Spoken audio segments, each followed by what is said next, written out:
So around last year, if you've been watching me for a while now, you'd know I made a video on Geometry Dash. Well, less of a video and more of a criticism.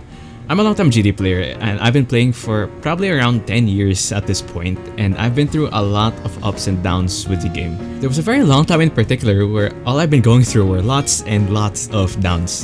Hence why I made the last video. Playing it for a long time, you get burnt out. That's how it works, I guess.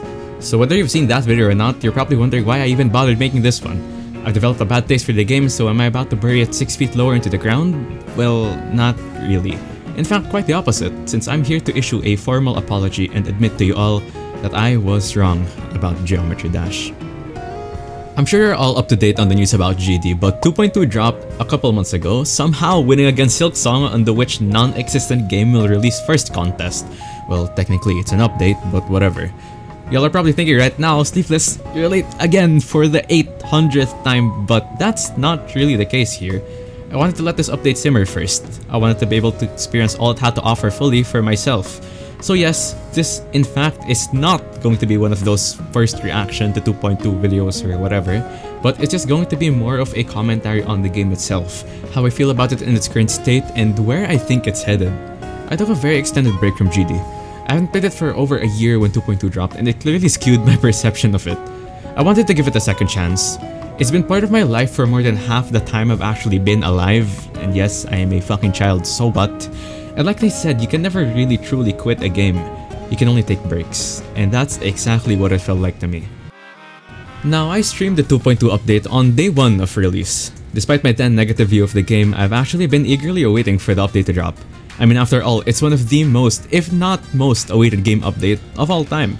I mean, RobTop has added so much stuff to the game. Over 6 years worth of trailers were given to us, showcasing so much wacky shit, and I just could not wait to get my hands on all these new features. Oh, they're not here. Rob, what the hell are you doing? Is what I would say if this wasn't one of the main criticisms I brought up in the last video. Believe it or not, I was very pleased seeing that some features were to be added in the 2.21 update.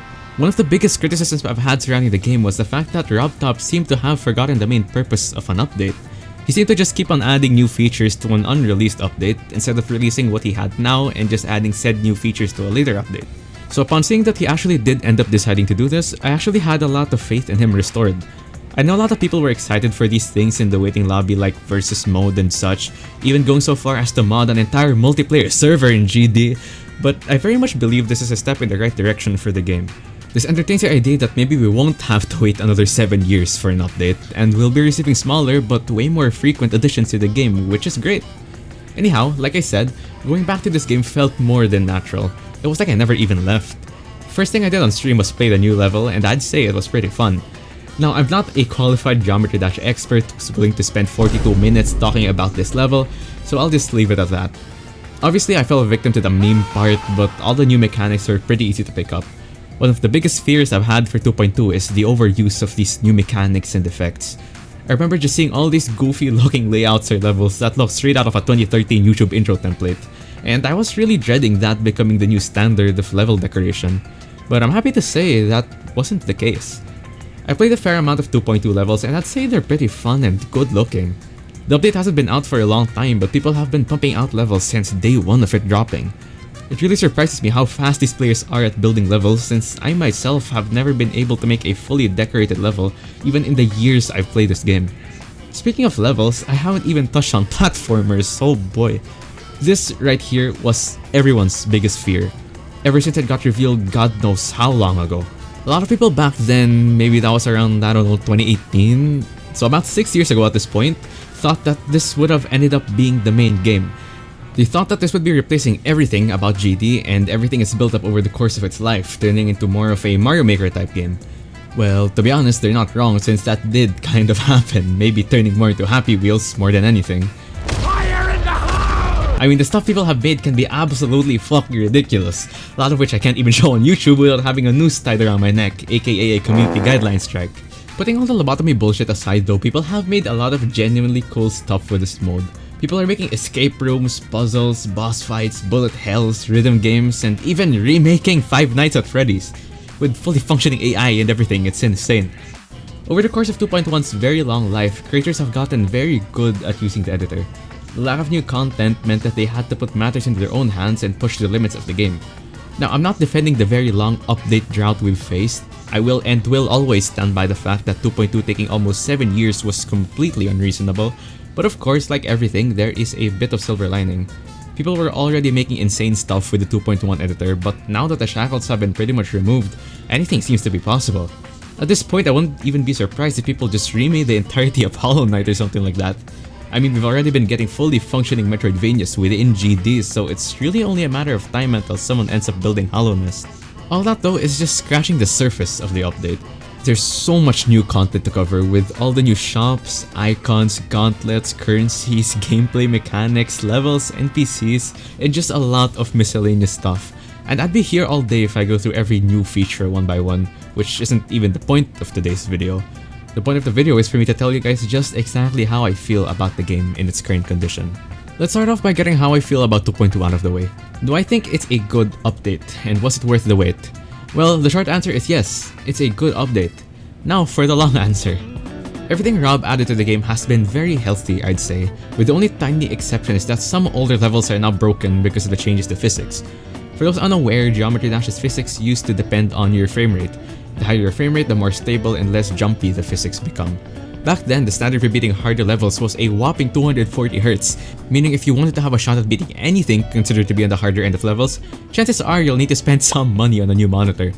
To prevent this from happening, Rob decided to just swap the game's physics globally to how they would work on 240fps, meaning even if you played on a 60Hz monitor, the game would feel the same as if you're playing on a 240Hz one. Only downside to this is a lot of levels are now broken.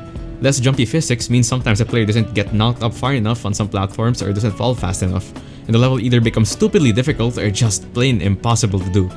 Well, yes, this does suck that some classic levels are now unplayable. It's a change for the better, I believe, and either way, those older broken levels could still be updated by the creators if they really wanted to fix them. However, in my opinion, one of the best additions so far to this game that a lot of people overlook are the new icons. Everyone loves drip, and everyone wants new drip, so people want to get that new drip. But to get that new drip, you must play the game. A lot of new stat requirements have been added to get some new icons, and to be honest, it's one of the biggest motivators for me to keep playing the game.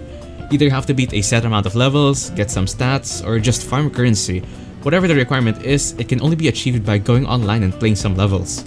I know this is such a small thing, and there's stuff like icon hacks that give you all the icons for free, but where's the fun in that, I say? These icons act as a sort of goalpost for me, and I'm sure for many other players as well. It gives me something to work towards apart from just beating a new hardest level, and in fact this gave me more motivation to play content outside of the new stuff introduced in 2.2. This made me revisit some older gauntlets I never got around to beating due to lack of motivation, and it's got me playing a lot of classic levels that I was too burnt out to attempt just a couple years back. I have no idea if this was the intended purpose of adding some borderline unreasonable requirements to unlock some icons, but it keeps me motivated, and I do believe that was a good move on RobTop's part. Now though, let's tackle one of my biggest gripes with GD, the Pointer Crate Demon List. The Hellspawn Breeder itself. About 90% of controversies within GD I'd say stems from this thing, and it's just overall, I believe, a pretty toxic environment. 2.2 did not change my opinion on it, and I don't think it even could have. Now, just to be clear, I don't have any beef with anyone from the Demon List team or any player actively beating levels from it. In fact, I only talked to a couple people from there, but it's just not my cup of tea. I understand it has its niche. It's a niche within an already niche game, and if you're a player who wants to actively participate in the Demon List activities, don't let my opinion stop you. I know saying the top 50 hardest levels list is too hard is a stupid point to make, but there's just something about trying to make something borderline humanly impossible that doesn't vibe with me. I've always been a games are meant to be fun type person, and while I clearly enjoy harder games, the stuff the GD community manages to make can be just ridiculous at times. However, the reason why I was so heated when I was talking about the Demon List last time was not particularly because of my distaste for it, but because of the fact that for a time it was the main focus of the game. Like I said, the Demon List is a niche within a niche, and focusing on it is definitely not the way to expose a new audience to the game. A lot of the things that were leaking out from GT to the outside world were literally levels that were within the top 5 hardest of all time.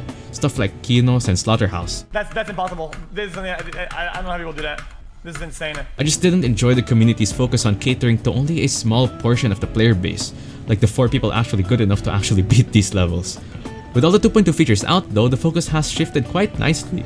People are back to being creative with levels, making what they believe to just be something enjoyable rather than something impossible. Even those lobotomy levels, as stupid as they are, I think is a much better direction to go than making the hardest levels the main thing about the game. I mean, I know so many people who have either picked up the game or got back into it after a long time just because of these lobotomy levels. Now just clarifying, I'm not necessarily saying this is the best direction to take, but it's a step towards the right direction. I want levels to be made for people to enjoy and have fun with, and that's exactly what those levels are. So, now that we're nearing the end of the video, let's bring up one of the final points I brought up from last time, and that is the fact that I can't recommend this game to anyone. Do I still stand by that? The answer is yes. Let me explain. I can't actively recommend this game to people, but that doesn't necessarily mean I think the game is bad. I just think it's very niche. It's not a game for anyone, and my years of playing it has made me understand that.